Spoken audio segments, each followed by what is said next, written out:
सर्वांना शुभ प्रभात. प्रभू येशू ख्रिस्ताच्या नावात विश्ववाणी परिवाराकडून आम्ही मार्गाकरिता प्रकाश कार्यक्रमात आपले सहर्ष स्वागत करीत आहोत.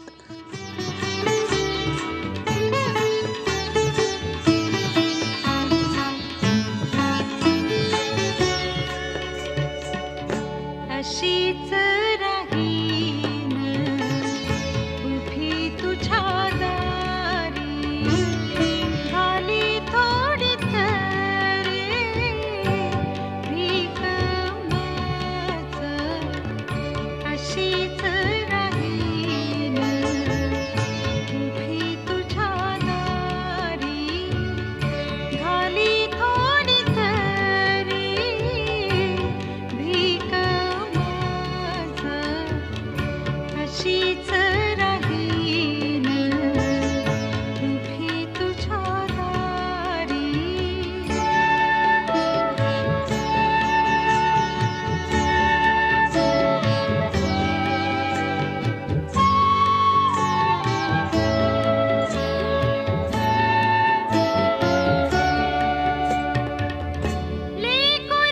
लेकरपणाचा नको का देऊ, चाकर मी होऊ इच्छित असे. लेकरपणाचा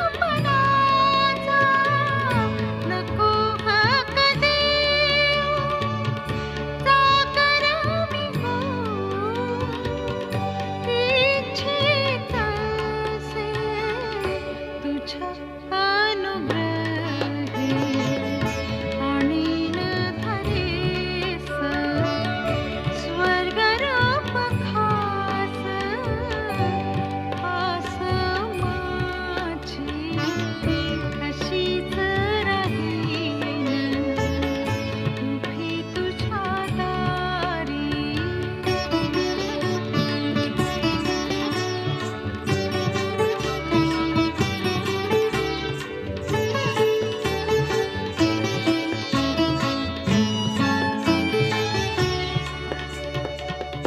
बोल निंदकाचे होतील कारण,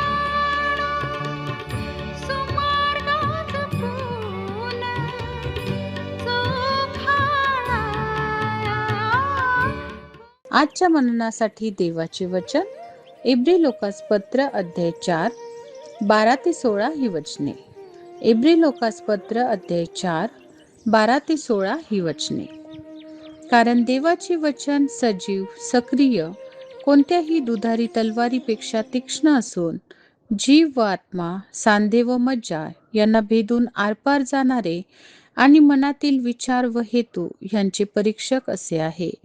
आणि त्याच्या दृष्टीला अदृश्य अशी कोणतीही निर्मिती नाही. तर ज्याच्याबरोबर आपला संबंध आहे त्याच्या दृष्टीला सर्व उघडे व प्रगट केलेले आहे.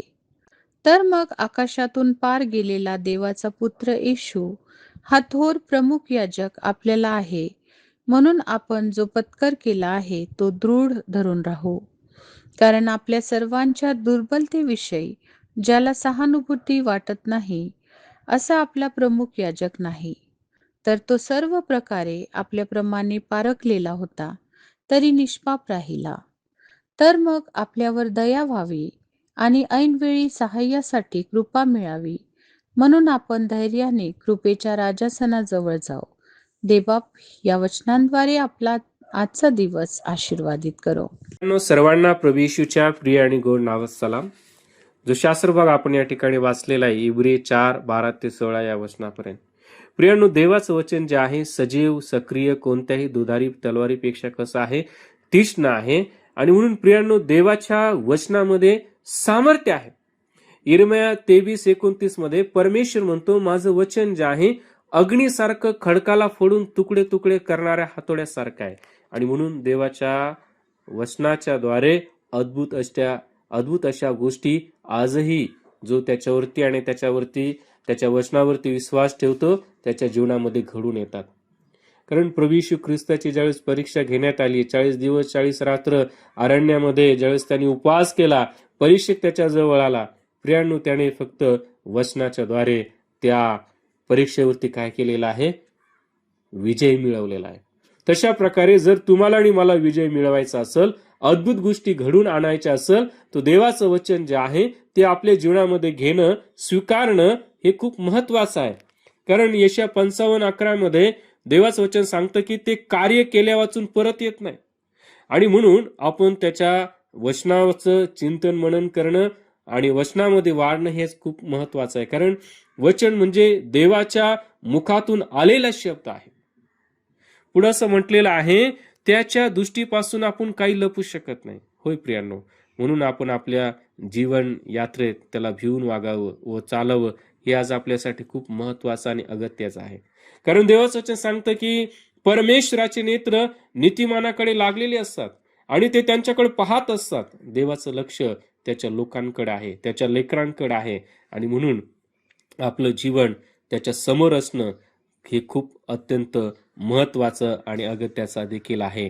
आणि पुढं तो असं या ठिकाणी म्हणत आहे की आपल्याला एक महान याजक जो आहे तो काय केलेला आहे? देऊ केलेला आहे. आणि तो आपल्यासाठी मध्यस्थी करत आहे. तो आपल्या पापांची क्षमा करतो. अनंत काळाचं जीवन त्याची खात्री देखील तो आपल्याला देतो. आणि म्हणून त्याला दृढ धरून राहणं हे आपल्यासाठी खूप महत्वाचं आहे. कारण सर्वांच्या दुर्बलतेविषयी ज्याला सहानुभूती नाही असा आपला प्रमुख याजक नाही, परंतु आपला जो प्रभू येशू ख्रिस्त खरा आणि जिवंत जो याजक आहे, जो आपला मेंढपाळ आहे प्रियांनो, त्याला आपल्या दुर्बलतेची कल्पना आहे.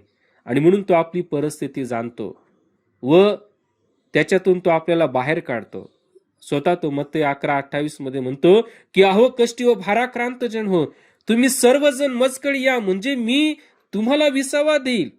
आणि म्हणून जो कोणी त्याच्या नावात त्याचा स्वीकार करतो, त्याला शरण येतो, पश्चाताप करतो प्रियांनो, तो त्यांना लेकर आणि कन्या, पुत्र आणि कन्या बनवण्यासाठी तयार होतो. आणि म्हणून जर आपण त्याच्याजवळ जातो, शेवटच्या वचनामध्ये 16व्या वचनामध्ये असं लिहिलेलं आहे, आपल्यावर दया व्हावी, ऐनवेळी साह्यासाठी कृपा मिळावी, म्हणून आपण धैर्याने कृपेच्या सिंहासनाजवळ जाऊ. आणि आपल्याला सिंहासनाजवळ, त्याच्या चरणाजवळ जाण्याची त्याने आपल्याला संधी दिलेली आहे आणि तो आपल्याला बोलावित आहे. आज आपलं जीवन त्याच्या हातामध्ये सोपवणं आणि त्याच्या मार्गाने चालणं हेच आपल्यासाठी खूप महत्वाचं आहे. चला तर आपण त्याच्या नावाला धन्यवाद देऊया, कारण तो आपला महान याजक आहे. एवढंच नाही तर तो आपल्याला त्याची वचने देऊ करत आहे आणि त्या वचनाच्या द्वारे अद्भुत अशा गोष्टी आज आपल्या जीवनामध्ये काय होत आहेत? घडून येत आहेत. आणि म्हणून त्याच्यावर आणि त्याच्या वचनावर विश्वास ठेवणं हे देखील आपल्यासाठी खूप अगत्याचं आहे. या आपण प्रार्थना करूया. प्रिय बाप्पा, धन्यवाद, तुझी स्तुती, तुझं गौरव करतो. तू आमच्यावरती दया आणि कृपा केलीस आणि आजचा दिवस देऊन तू आम्हाला आशीर्वादित केलं, त्याबद्दल धन्यवाद देतो. प्रिय बाप्पा, तुझ्या वचनावरती विश्वास ठेवून तुझ्या मार्गात चालण्यासाठी तू आम्हाला सहाय्य कर आणि तुझं गौरव करून घे. धन्यवाद देत येशूच्या नावात विनंती मागतो. आमेन.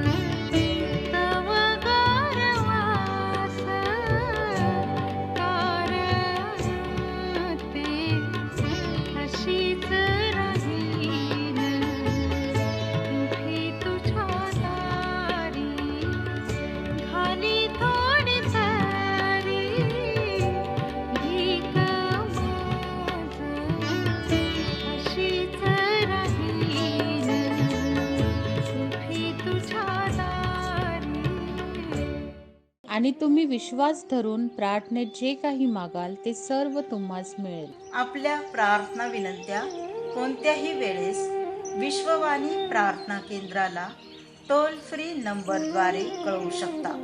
आमचा टोल फ्री नंबर 1-800-2700-333. पुन्हा ऐका, 1-800-2700-333. आम्ही आपणासाठी या नंबरवर प्रार्थना करण्यास उपलब्ध आहोत. धन्यवाद.